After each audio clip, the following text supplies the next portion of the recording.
MTA International, reaching the corners of the earth. Muslim television Ahmadiyya international کی یہ نشریات آپ کی خدمت میں لندن سے پیش کی جا رہی ہیں۔ اس وقت ہم سیدنا حضرت امیر المومنین خلیفۃ المسیح رابع ایدہ اللہ تعالی بنصر العزیز کا ایک تاریخی خطبہ جمعہ آپ کی خدمت میں پیش کر رہے ہیں۔ صلی علی محمد صلی علی حبیبنا صلی علی محمد صلی علی رسولنا صلی علی محمد صلی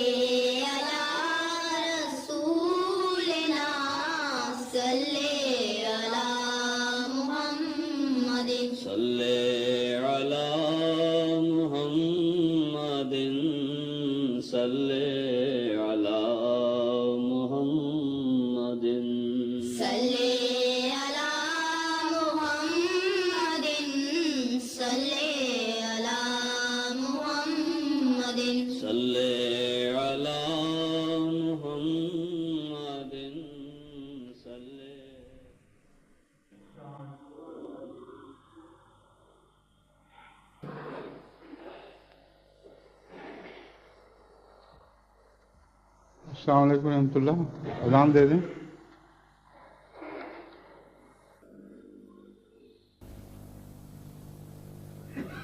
اللہ اکبر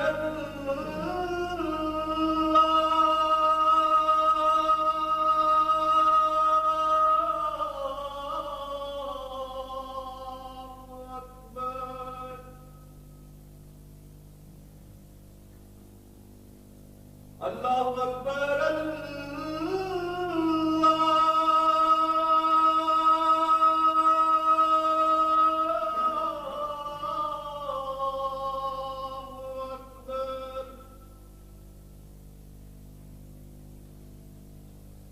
أشهد أن لا إله إلا الله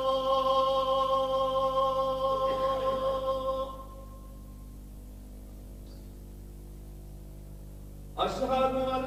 لا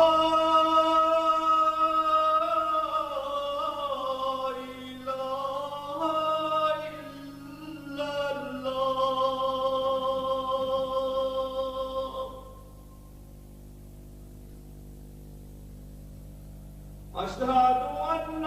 محمدًا رسول الله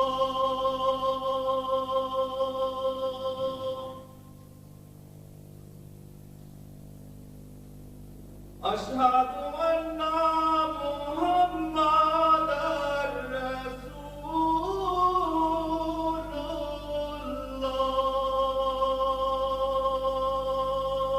الله حي على الصلاة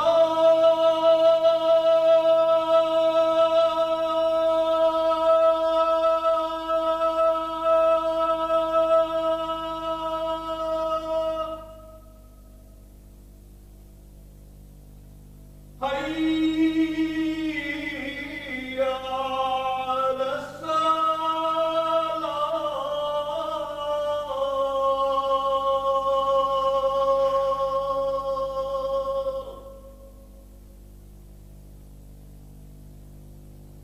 حي على الفلاح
أشهد أن لا إله إلا الله وحده لا شريك له وأشهد أن محمدا عبده ورسوله أما بعد فأعوذ بالله من الشيطان الرجيم بسم الله الرحمن الرحيم الحمد لله رب العالمين الرحمن الرحيم مالك يوم الدين إياك نعبد وإياك نستعين اهدنا الصراط المستقيم صراط الذين أنعمت عليهم غير المغضوب عليهم ولا الضالين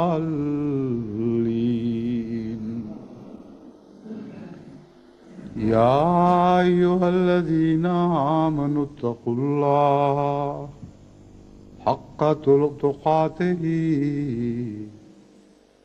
يا أيها الذين آمنوا اتقوا الله حق تقاته ولا تموتن إلا وأنتم مسلمون واعتصموا بحبل الله جميعا ولا تفرقوا واذكروا نعمة الله عليكم إذ كنتم أعداء فألف بين قلوبكم إذ كنتم أعداء فألف بين قلوبكم فأصبحتم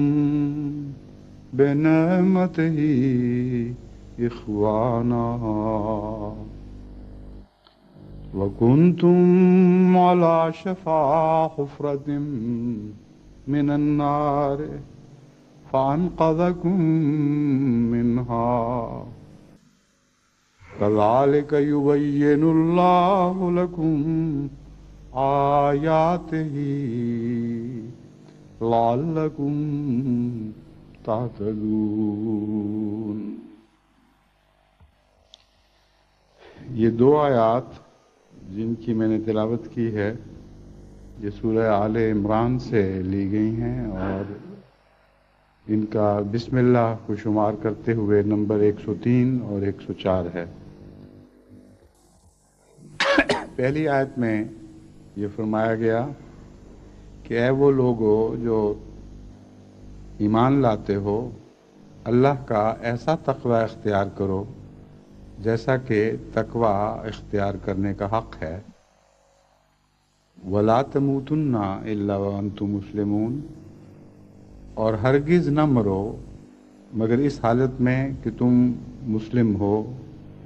اسلام لانے والے ہو اور اپنے آپ کو خدا کے سپرد کرنے والے ہو. ان دو آیات اس آیت میں دو احکام جاری فرمائے گئے اور دونوں احکامات کے ساتھ ایک ایک سوال دل میں اٹھتا ہے. فرمایا تقوی اختیار کرو جیسا کہ تقوی اختیار کرنے کا حق ہے. سوال یہ ہے کہ تقوی اختیار کرنے کا حق کیا ہے، کیسے تقوی کا حق ادا ہوگا. دوسرا ارشاد یہ ہے کہ ہرگز نہ مرو جب تک تم مسلمان نہ ہو، اور مرنا اپنے اختیار میں نہیں. تو سوال یہ پیدا ہوتا ہے کہ کیسے ہم اپنی موت پر اختیار رکھیں گے، کس طرح اس حکم کی اطاعت کر سکتے ہیں جبکہ ہمیں علم نہیں کہ کس وقت ہمیں موت آ جائے؟ تو در حقیقت اس آیت کے یہ دونوں ٹکڑے جو یہ دو سوال اٹھاتے ہیں ایک دوسرے کا جواب ہیں۔ اگر تم خدا کا ویسا تقوی اختیار کرو جیسا کہ تقوی اختیار کرنے کا حق ہے، تو اس کے نتیجے میں تم ہمیشہ اپنے نفس کی ایسی نگرانی کرتے رہو گے کہ جس سے تم اپنے آپ کو ہر وقت اطاعت کی حالت میں رکھو گے۔ یہاں مسلم سے مراد یہ نہیں ہے کہ تم اسلام لے آؤ، کیونکہ مخاطب ہی مومنوں کو فرمایا گیا ہے۔ یا ایھا الذین آمنو، اے وہ لوگوں جو ایمان لے آئے ہو، تمہیں ہم حکم دیتے ہیں کہ اسلام کی حالت میں مرو اور اس حالت کے سوا کسی اور حالت میں نہ مرو۔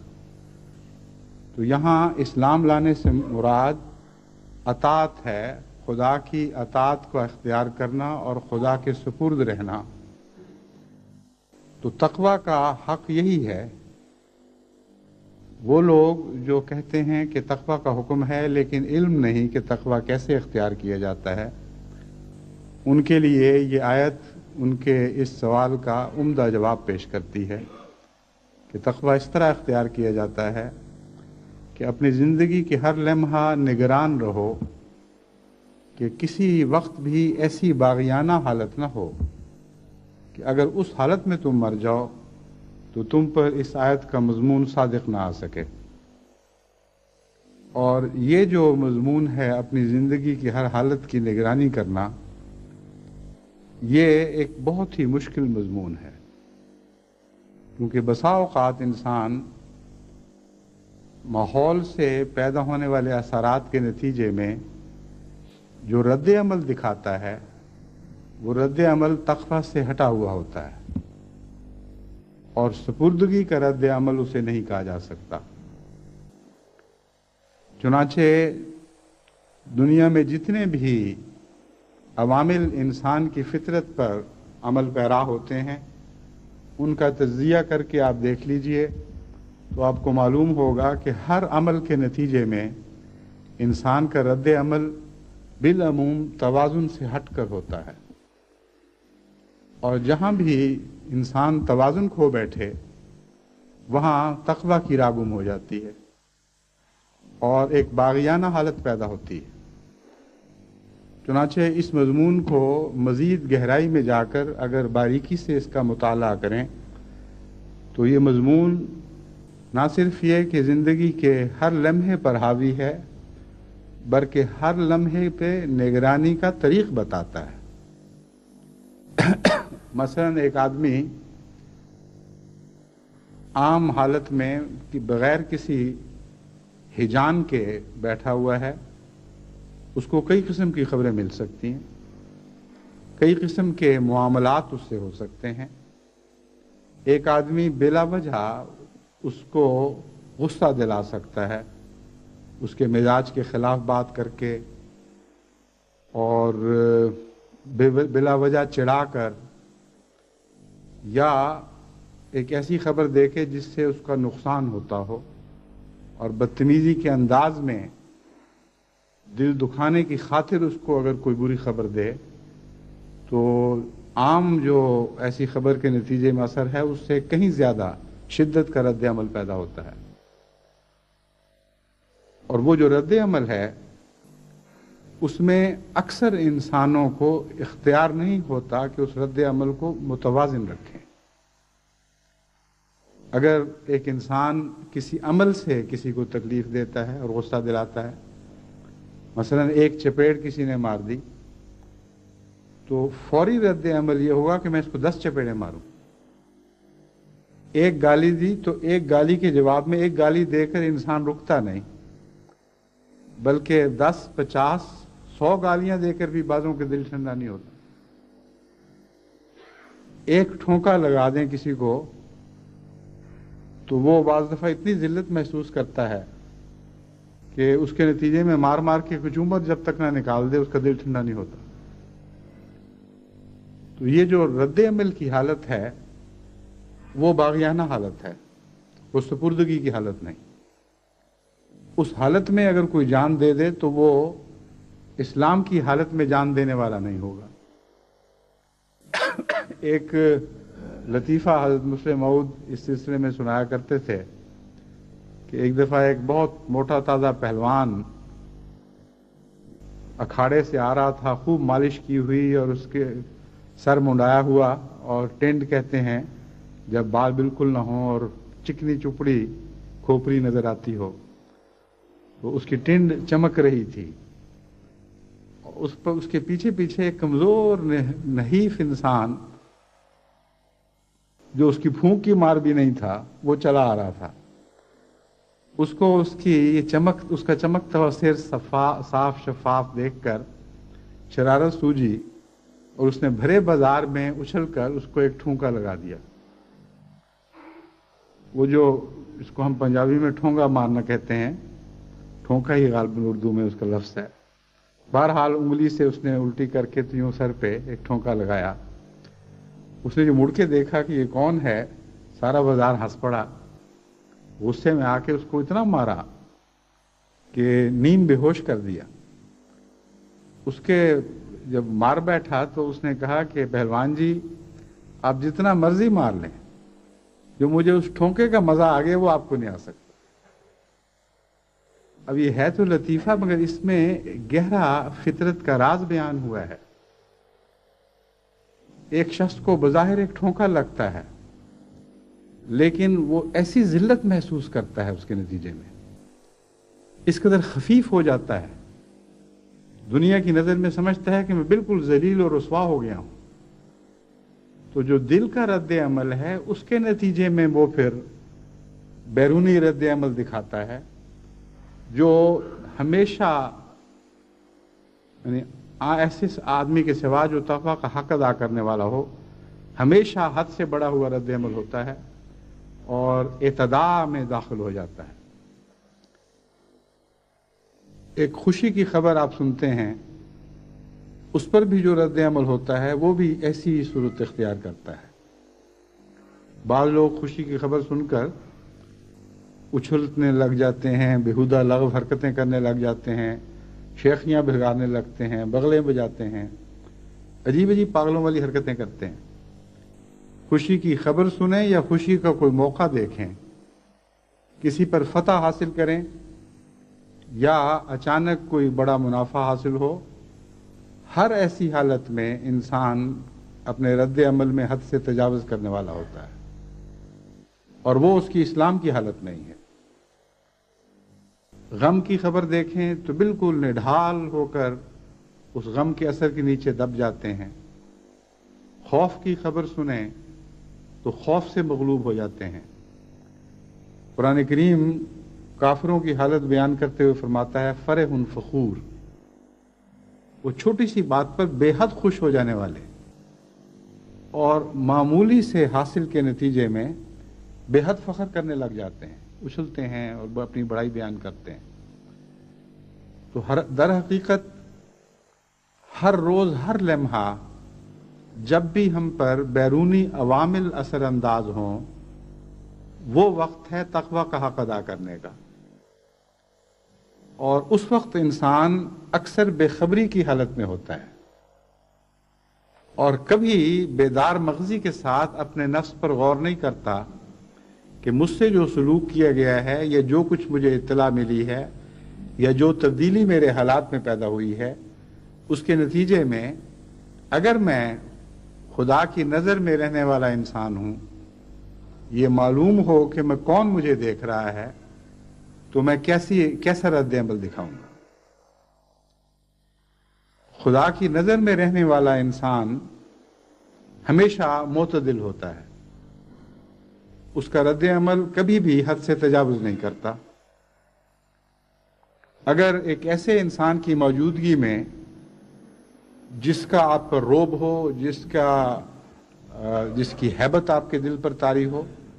کوئی شخص آپ کی بے عزتی کرے، تو آپ ہرگز اس طرح اس کو گندی گالیاں نہیں دیں گے جس طرح علیحدگی میں وہ بے عزتی کر جائے۔ اس وقت آپ کو کوئی نقصان پہنچائے تو بڑا دبا دبا اور گھٹا گھٹا رد عمل دکھائیں گے،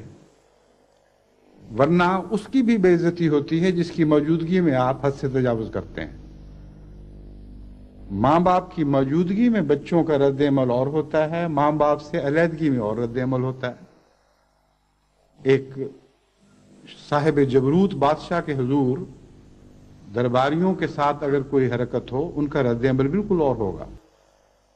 اور گلیوں میں بازاروں میں چلتے ہوئے انہی درباریوں سے اگر کوئی بدسلوکی کرے تو ان کا رد عمل بالکل اور ہوگا۔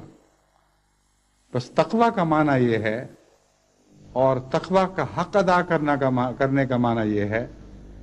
کہ زندگی کی ہر وہ حالت جس میں آپ کے اوپر کسی قسم کے عوامل کار فرما ہوں، آپ کی عام حالت میں تبدیلی پیدا کرنے والے کوئی بیرونی محرکات ہوں، اس وقت اپنے رد عمل کو اس طرح دیکھو کہ جیسے تمہارے علاوہ خدا بھی اس کو دیکھ رہا ہے، اور اگر ان معنوں میں خدا کے سامنے رہو تو یہ تقویٰ کی حالت ہے، جس کا دوسرا نام اسلام ہے، یعنی عملی دنیا میں ہر وقت خدا کے حضور سر بسجود رہنا اور اس کی اطاعت کے اندر رہنا، اس کی فرما برداری اور اس کی سپردگی میں رہنا۔ بس یہ چھوٹی سی آیت دو سوال اٹھاتی ہے، اور یہی آیت انہی دونوں سوالات کا جواب خود دیتی ہے، لیکن اس کی مزید تفصیل اس کے بعد آنے والی آیت پیش فرماتی ہے، اور اسلام کی ایک اور تصویر ایسی کھینچتی ہے جس کی طرف از خود محض اس آیت سے توجہ مبذول نہیں ہوتی۔ وہ مضمون جب تک کھولا نہ جائے انسان پر از خود نہیں کھل سکتا۔ چنانچہ فرمایا یا ایھا واعتصموا بحبل اللہ جمیعا، اگر تم تقویٰ کا حق ادا کرنے والے ہو، اگر تم اس کے نتیجے میں یہ تسلی پا جاتے ہو کہ تم اس حالت میں جان دو گے جو سپردگی کی حالت ہے، تو پھر جو کسوٹی ہم تمہارے سامنے رکھتے ہیں اس پر اپنے آپ کو پرکھ کر دیکھو۔ اور اسلام کے جو حقیقی اور بنیادی معنی ہیں وہ ہم تم پر کھولتے ہیں، اور یہ دیکھو کہ کیا تم ان معانی سے انحراف تو نہیں کر جاتے۔ فرمایا واعتصموا بحبل اللہ جمیعا، حقیقی اسلام یہ ہے کہ اللہ کی رسی کو پکڑے رکھو، یہ اطاعت کی حالت ہے، مگر جمیعا، اجتماعی طور پر، انفرادی طور پر نہیں۔ بس ایک اور مضمون بیان ہوا جو پہلے مضمون کے تسلسل میں ہی اس کا اگلا قدم ہے۔ حبل اللہ کس کو کہتے ہیں، پہلے اس پر میں کچھ بیان کر دوں، پھر اس مضمون پر مزید کچھ روشنی ڈالوں گا۔ قرآن کریم کی روح سے حبل اللہ کا ترجمہ کرتے ہوئے دو ایسی آیات ذہن میں ابھرتی ہیں جہاں حبل کا لفظ استعمال ہوا ہے۔ ایک تو آیت وہ ہے جہاں فرمایا ضربت علیہم الذلۃ اینما ثقفوا الا بحبل من اللہ وحبل من الناس، کہ یہ وہ لوگ ہیں جن پر ذلت مسلط کر دی گئی ہے۔ اینما ثقفوا، جہاں کہیں بھی وہ پائے جائیں گے وہ ذلت اور رسوائی اور نکبت کی حالت میں پائے جائیں گے۔ الا بحبل من اللہ، سوائے اس کے کہ اللہ کی حبل ان کو اس ذلت سے مستثنا کرنے والی ہو، وحبل من الناس، اور لوگوں کی حبل ان کو اس ذلت سے مستثنا کرنے والی ہو، ذلت سے ان کی حفاظت کرنے والی ہو اس حصے میں۔ یہاں حبل اللہ سے اور حبل الناس سے ایک ہی مراد ہے، کیونکہ دونوں کے ساتھ حبل کا لفظ استعمال ہوا ہے، اور تمام مفسرین اس بات پر متفق ہیں کہ یہاں حبل سے مراد عہد ہے، یعنی خدا کا عہد جو بندوں کی حفاظت کرتا ہے، اس کے نتیجے میں بعض دفعہ قومیں ذلت سے بچائی جاتی ہیں، کیونکہ اللہ تعالیٰ کا ان سے عہد ہے کہ اس حالت میں میں تمہیں ایک خاص تکلیف سے بچاؤں گا۔ جو بھی عہد کی نوعیت ہو، اس کے نتیجے میں خدا کا عہد ان کو پہنچتا اور ان کی حفاظت کرتا ہے۔ اسی طرح قوموں کے عہد ہیں۔ ایک قوم کا دوسری قوم سے عہد معاہدہ ہو جاتا ہے کہ اگر کوئی دشمن ہم پر حملہ کرے تو تم ہمارے دفاع کے لیے چلے آنا۔ تو اس معاہدے کی روح سے پھر بعض دفعہ بعض انسان بعض قسم کے شر سے بچائے جاتے ہیں۔ تو حبل سے بنیادی معنی عہد ہوا، حبل کا بنیادی معنی عہد ہوا۔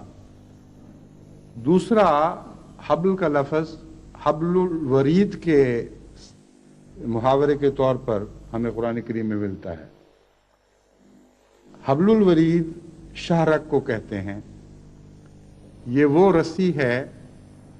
جو دل اور دماغ کا تعلق سارے بدن سے ملاتی ہے، اور اگر یہ رسی کٹ جائے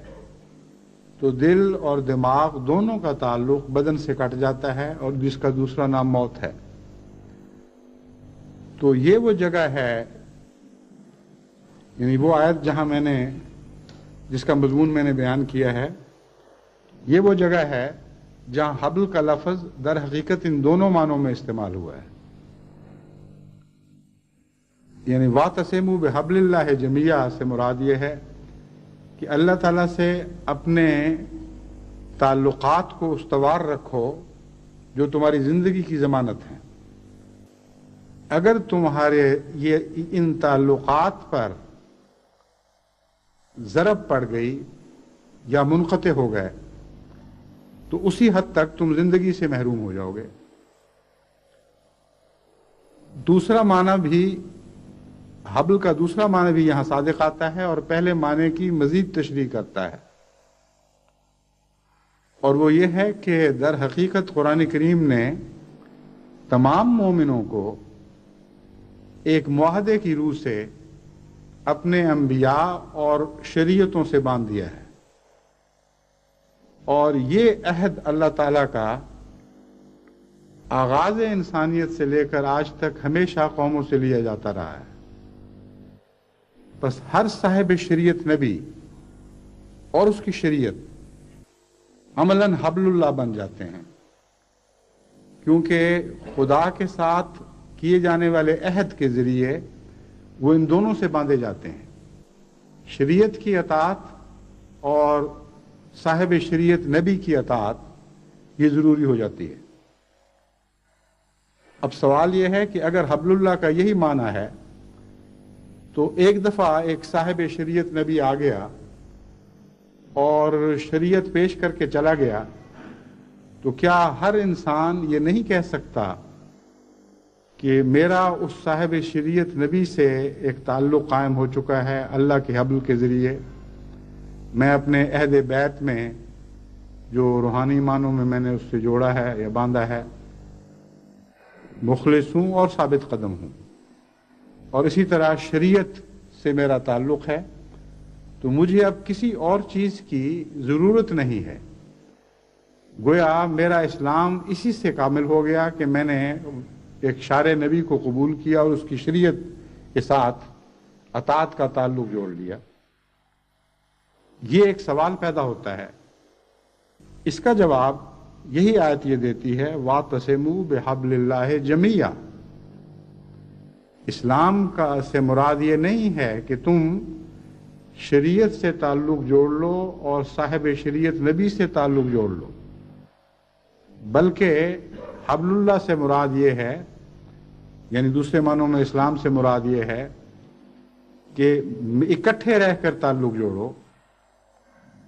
جہاں بھی تمہارا تعلق بظاہر قائم رہا اور آپس کا اتحاد ٹوٹ گیا، وہاں تم اسلام کی حالت سے باہر نکل جاؤ گے۔ بس صرف خدا کی رسی کو پکڑنا کافی نہیں، خدا کی رسی کو اجتماعی طور پر پکڑنا ضروری ہے۔ یہ ایک عظیم الشان مضمون ہے جس نے اس بات کی طرف توجہ مبذول فرمائی کہ امت کا شیرازہ بکھرنے نہیں دینا، ورنہ شریعت اور صاحب شریعت نبی سے تمہارا تعلق کوئی کام نہیں دے گا۔ اگر تم بظاہر تعلق رکھتے ہوگے لیکن تمہاری حرکتوں کی وجہ سے، تمہارے اعمال کی وجہ سے یا تمہارے اقوال کی وجہ سے امت کا شیرازہ بکھرنے لگے گا اور تم ایک دوسرے سے جدا ہونے لگو گے، تو پھر حبل اللہ سے تمہارا تعلق حقیقی معنوں میں شمار نہیں کیا جائے گا اور خدا کے نزدیک تم سزا کے مستحق ٹھہرو گے۔ بس اسلام کی یہ مزید تشریح ہے جو پہلی آیت سے ذہن میں نہیں ابھرتی تھی، از خود ذہن اس طرف متوجہ نہیں ہوتا تھا، لیکن اس دوسری آیت نے اس کو کھول کر بیان فرما دیا۔ بس بیعت خلافت کی جو ضرورت پڑتی ہے وہ اس لیے نہیں کہ خلیفہ کوئی صاحب شریعت مامور ہوتا ہے، بلکہ خدا کے صاحب شریعت رسول کے گزر جانے کے بعد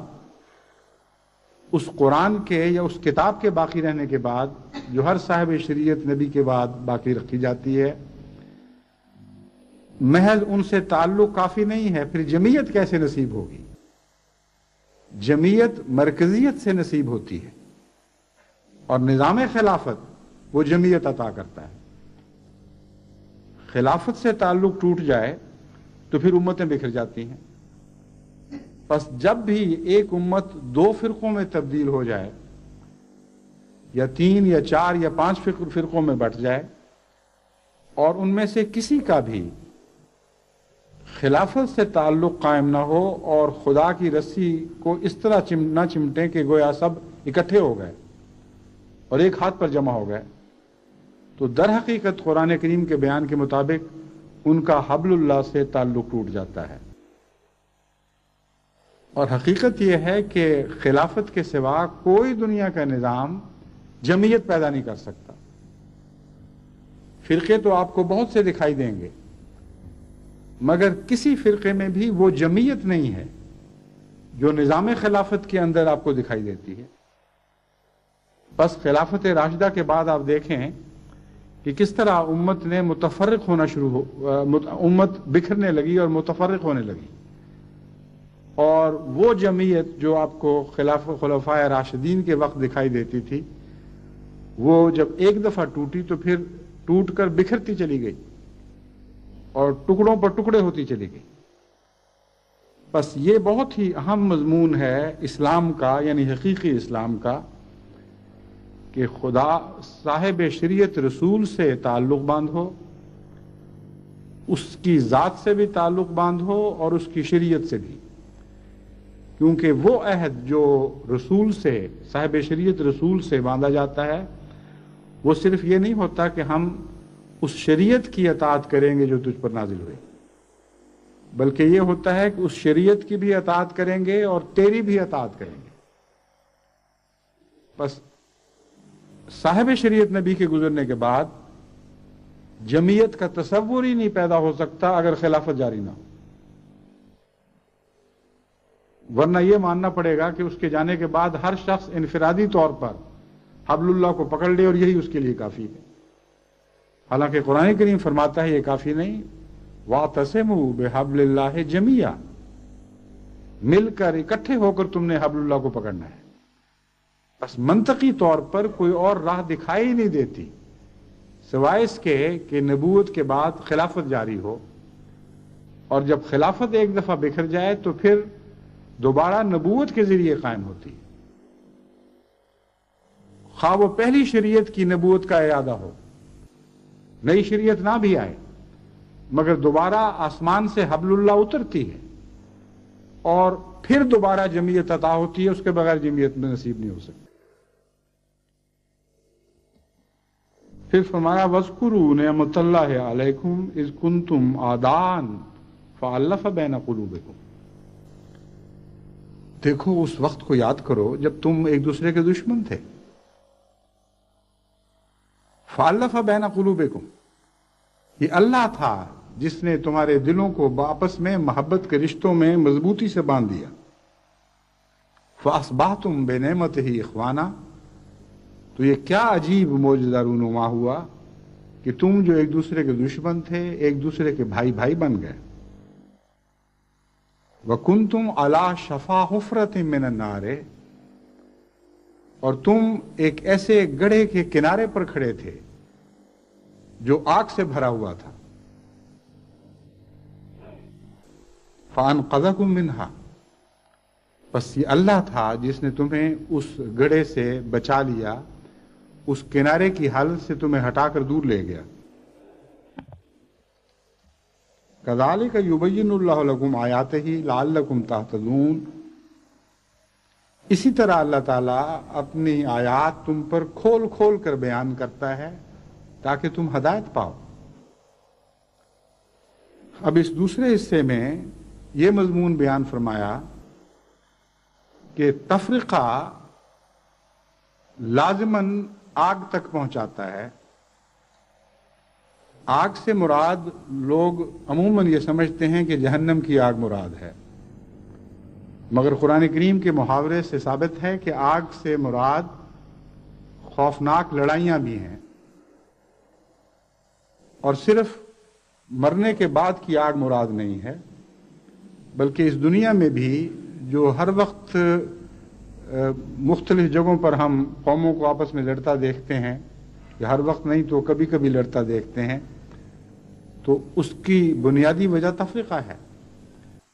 اور جب تفرقہ شدت اختیار کر جائے تو ایسی قومیں لازماً پھر لڑائی کی آگ میں، حرب کی آگ میں جھونکی جاتی ہیں. یہ ایک مزید اپنی حالت کو پہچاننے کے لیے کسوٹی پیش کر دی. فرمایا اگر تم واقعی مسلمان ہو، اگر تم واقعی اللہ تعالیٰ کی اطاعت میں داخل ہو اور حبل اللہ کو تھامے ہوئے ہو، تو یہ ناممکن ہے کہ تم آپس میں لڑ پڑو. یہ ناممکن ہے کہ تم آگ کی بھٹی میں جھونکے جاؤ، یعنی لڑائی کی بھٹی میں جھونکے جاؤ. اللہ نے تمہیں اس آگ سے دور کر دیا، یعنی حبل اللہ کے نتیجے میں تم اس کنارے سے دور لے جائے گئے. اور اگر جب تک تم اس کنارے پر کھڑے تھے کوئی تیز ہوا کا جھونکا بھی تمہیں اس میں دھکیل سکتا تھا، کوئی شریر دشمن تمہیں دھکا دے کر بھی اس میں گرا سکتا تھا. لیکن جو دور ہٹ جائیں کناروں سے، ان کو ایک جھونکا یا ایک دو چار دھکے تو اس آگ کے گڑھے میں نہیں گرا سکتے. اور پھر حبل اللہ کو جس نے مضبوطی سے تھاما ہوا، وہ تو اتنی دور نکل جاتا ہے آگ کے کناروں سے کہ کوئی دنیا کی طاقت اس کو آگ میں دھکیل نہیں سکتی. اس مضمون کو سمجھنے کے بعد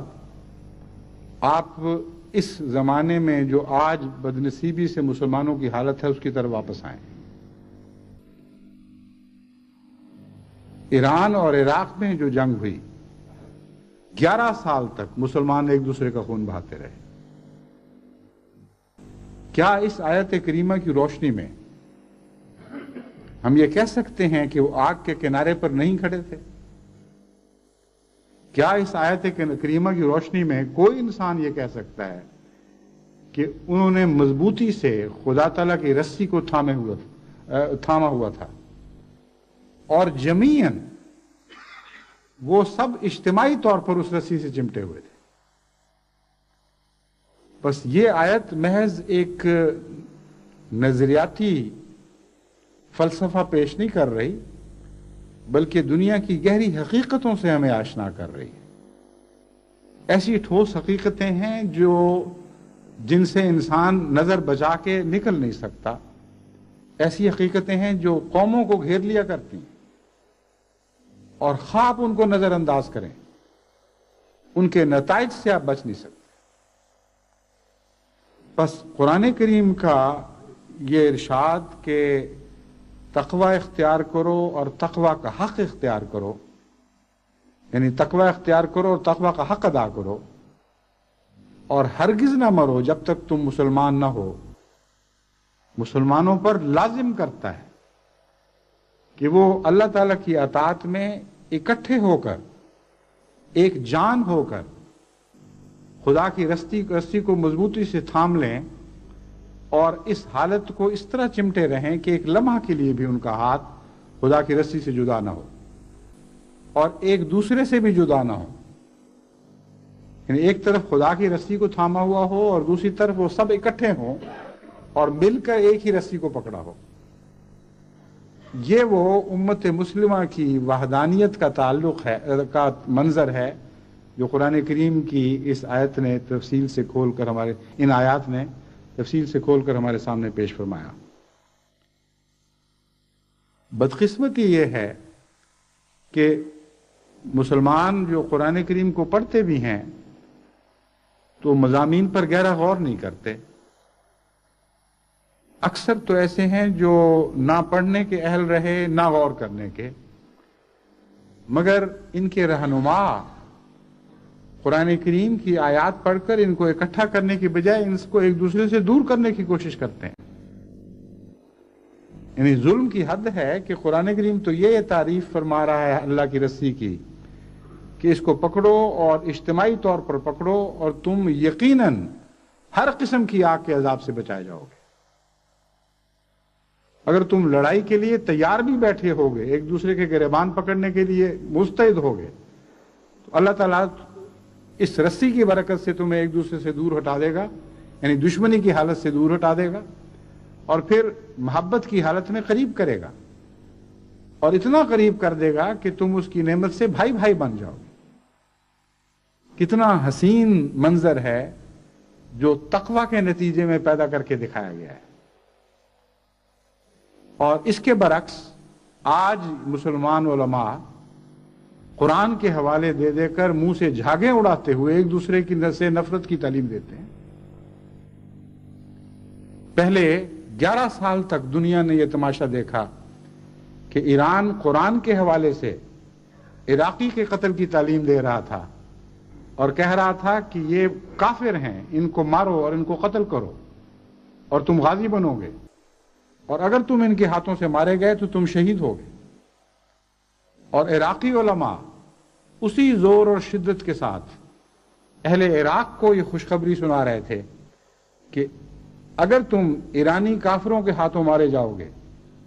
تو یقیناً جنت میں جاؤ گے، خدا کے نزدیک تمہارا مرتبہ شہداء کا مرتبہ ہوگا، اور اگر ان بدبختوں کو مارو گے تو ایک کافر کو واصل جہنم کر رہے ہوگے. یعنی یہ کوئی تقریریں اور ان کے خطبات ایسے نہیں تھے جو مخفی طور پر پیغام کی صورت میں لوگوں تک پہنچائے جا رہے ہوں. کھلم کھلا دنیا کے اخبارات میں یہ خبریں چھپتی تھیں، روزمرہ یہ اعلانات ہوتے تھے، ان کے ریڈیو، ان کے ٹیلی ویژن، ان کے اخبارات ان پروپیگنڈوں میں ہمیشہ منہمک رہے، یعنی 11 سال تک. اب آپ اندازہ کریں کہ یہ حبل اللہ ہے جس کی قرآن کریم تعلیم دیتا ہے. اب وہی عراق ہے جس کے ساتھ سارا عرب تھا، اور یہ جو اسلام اور غیر اسلام کی جنگ قرار دی جا رہی تھی، اس نے مختلف روپ دھارے ہیں. کبھی تو یہ سنی اسلام کی شیعہ اسلام سے جنگ قرار دی گئی، کبھی بد کرداروں اور غاصبوں کی جو حقیقت میں اسلام سے مرتد ہو چکے تھے، ایمان والوں اور تقوی شعار لوگوں سے جنگ قرار دی گئی. کبھی اہل عرب کی عجمیوں سے جنگ بن گئی، اور جو بھی عرب ممالک ایران کے ساتھ عراق کے ساتھ اکٹھے ہوئے، در حقیقت محض اسلام کے نام پر نہیں، کیونکہ ان کے شیعوں سے دوسری جگہ اسی طرح تعلقات تھے، بلکہ بہت سے شیعہ اکثریت کے ممالک بھی عراق کے ساتھ اکٹھے ہو گئے، اس لیے کہ عرب تھے، اس لیے وہ جنگ عرب اور عجم کی جنگ بن گئی. اور اس طرح انہوں نے عراق کی حمایت کی، لیکن نام اسلام کا استعمال کیا کہ ظلم ہو رہا ہے. ایک ایسا ملک جو حقیقت میں اسلام سے دور جا پڑا ہے،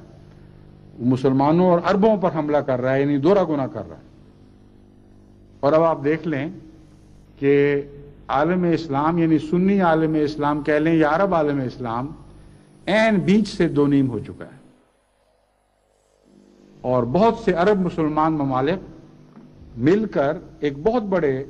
عراقی مسلمان ملک کے ایک مسلمان ملک عراق کے مقابل پر اکٹھے ہو گئے ہیں، اور وہ جنگ کی آگ بھڑکنے کو تیار بیٹھی ہے، جس کے متعلق قرآن کریم فرماتا ہے کہ اس وقت تم آگ کے کنارے پر کھڑے تھے، ایک وقت تھا کہ تم آگ کے کنارے پر کھڑے تھے، اللہ تھا جس نے تمہیں اس سے بچا لیا۔ بس ابھی اس آگ کے گڑھے میں یہ پڑے نہیں ہیں، لیکن اگر قرآن کریم پر ان کا ایمان ہے اور اس آیت کا مطالعہ کرتے ہیں تو اس کے حوالے سے میں ان سب سے عاجزانہ التجا کرتا ہوں اور بشدت التجا کرتا ہوں کہ خدا کے واسطے اس آیت کے درس دیں آج کل اپنے مساجد میں، اپنے ریڈیو پر، اپنے ٹیلی ویژنز پر، اپنے اخبارات میں، اپنے ملکوں کے باشندوں کو بتائیں کہ قرآن کریم تم سے کیا توقع رکھتا ہے، اور اگر تم لڑ پڑے تو پھر ہرگز تمہاری موت اسلام کی موت نہیں ہوگی۔ قرآن سچا ہے، تمہارے دعوے جھوٹے ہو سکتے ہیں، یہ ناممکن ہے کہ قرآن جھوٹا نکلے اور تمہارے دعوے سچے ہوں۔ بس ایسی موت جو افتراق کے نتیجے میں، لڑی جانے والی جنگوں کے نتیجے میں وارد ہوتی ہے، اسے شہادت قرار دینا قرآن کریم کی شدید گستاخی ہے۔ یہ تفرقے کی موت ہے، اور قرآن کریم فرماتا ہے لا تفرقو، ہرگز تفرقہ اختیار نہیں کرنا، خدا کی رسی کو اکٹھے مضبوطی سے تھامے رکھو، اور یہی وہ چیز ہے جو تمہیں جنگوں کی ہلاکتوں اور جنگوں کے عذاب سے بچا سکتی ہے۔ بس تمام دنیا میں احمدیوں کو، مسلمانوں کی توجہ اس طرف مبذول کروانی چاہیے کہ تمہیں ہلاکت سے بچانے کا نسخہ قرآن کریم کی ان آیات میں ہے جن کی میں نے ابھی تلاوت کی ہے، ان پر غور کرو، خدا کا خوف کرو، اور مسلمان کی گردن کاٹنے سے اپنے ہاتھ کھینچ لے، کیونکہ نہ مقتول کی موت اسلام کی ہوگی، نہ قاتل خدا کے نزدیک غازی ٹھہرے گا، بلکہ ایک مسلمان کو قتل کرنے والا قرار دیا جائے گا۔ اور اگر اس قتل میں غیر قوموں کو بھی وہ اپنا شریک کر لیں، غیر مسلموں کو بھی آواز دے کے بلائیں، آؤ اور ہمارے بھائیوں کو کی گردنیں اڑانے میں ہماری مدد کرو، تو پھر یہ اور بھی زیادہ بھیانک شکل بن جاتی ہے۔ بس دعاؤں کا تو وقت ہے ہی، کیونکہ دعاؤں کے بغیر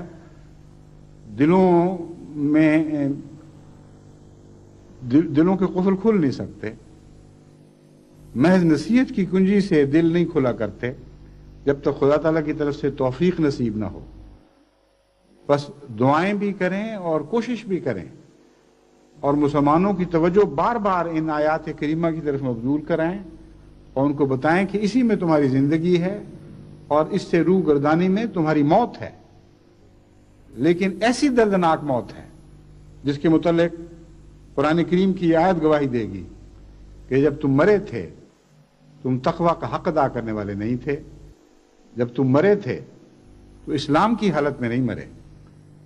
بس مسلمان کہلا کر ساری زندگی اسلام کے اوپر چلنے کی کوشش کرتے ہوئے، اور اب بظاہر اسلام کے نام پر جان دینے کے باوجود اگر یہ بدنصیب انجام تمہارا ہو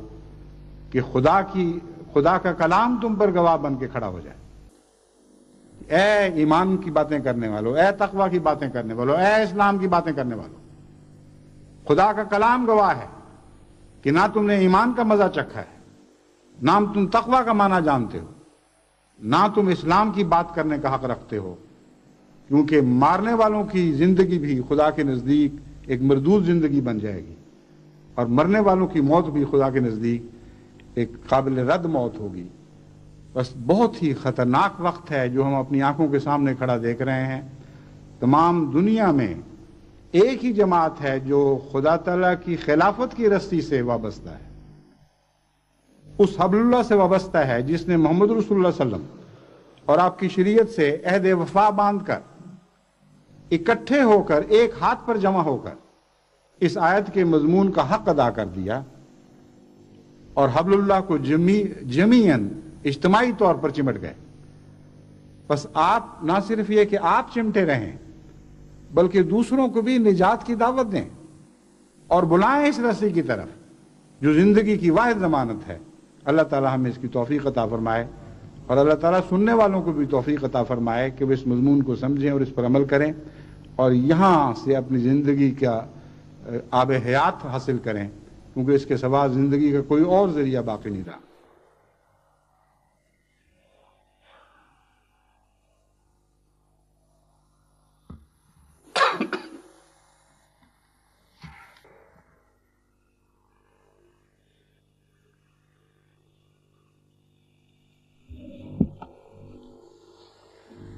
الحمد لله نحمده ونستعينه